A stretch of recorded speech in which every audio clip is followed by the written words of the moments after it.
time UPSC tuitions only in Tirumala IAS Institute, Chaitanyapuri. Call chesi ipude join avvandi.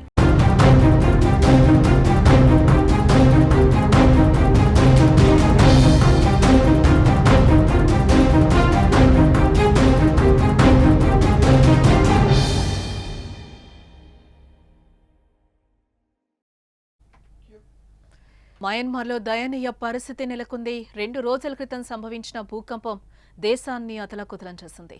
వేలాది మంది చనిపోయారు. ఇప్పటి వరకు అధికారికంగా 3000 మంది చనిపోయినట్టుగా లెక్కలు చెప్తున్నా సహాయక చర్యలు పూర్తయ్యేసరికి ఈ సంఖ్య 10,000కు చేరుతుందని అంచనా అయితే వేస్తున్నారు. భూకంపం నుంచి వచ్చిన క్షణం నుంచి ఆ దేశ ప్రజలకు కంటి మీద కునుకు లేకుండా బతుకుతున్నారు. భయంతో అల్లాడిపోతున్నారు. ఇంట్లోకి వెళ్లే ధైర్యం చేయలేక రోడ్లపైనే నిద్రపోతున్నారు.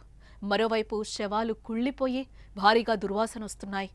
మయన్మార్లోని రెండో పెద్ద నగరమైన మాండేలో ఈ పరిస్థితి ఎక్కువగా కనిపిస్తోంది.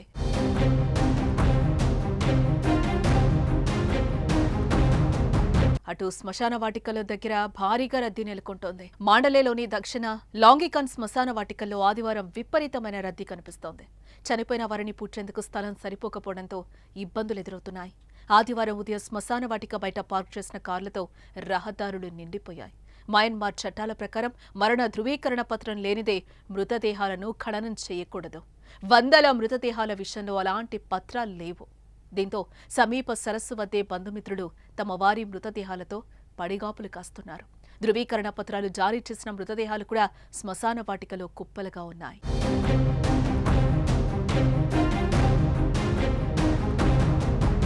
భూకంపంలో గాయపడిన వారితో ఆసుపత్రులు కిక్కిరిసిపోతున్నాయి. వేలల్లో క్షతగాత్రులు ఉండడం కూడా వైద్యానికి వేచి చూడాల్సి వస్తోంది. సహాయక చర్యలు మందకొడిగా సాగుతున్నాయి. రోడ్లు, వంతెనలు దెబ్బతినడంతో సహాయక బృందాలు భూకంప ప్రభావిత ప్రాంతాలకు చేరుకోవడంతో ఆలస్యమవుతోంది. దానికి తోడు దేశంలో అంతర్యుద్ధం కూడా సహాయక చర్యలు ఆలస్యం అవ్వడానికి కారణంగా తెలుస్తోంది. రెబల్స్ ఉంటున్న ప్రాంతాలకు దారితీసే రహదారుల్లో మిలిటరీ ప్రభుత్వం ఏర్పాటు చేసిన చెక్పోస్టుల వద్ద సహాయక బృందాలను అడ్డుకుంటున్నారని, అక్కడి సైనికులకు ఉన్నతాధికారుల నుంచి స్పష్టమైన ఆదేశాలు వచ్చాకే సహాయక సిబ్బందిని అనుమతిస్తున్నారనే వార్తలైతే వస్తున్నాయి.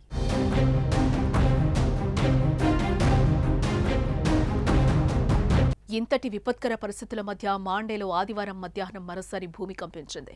భూకంప లేఖినిపై దీని తీవ్రత 5.1గా నమోదైంది.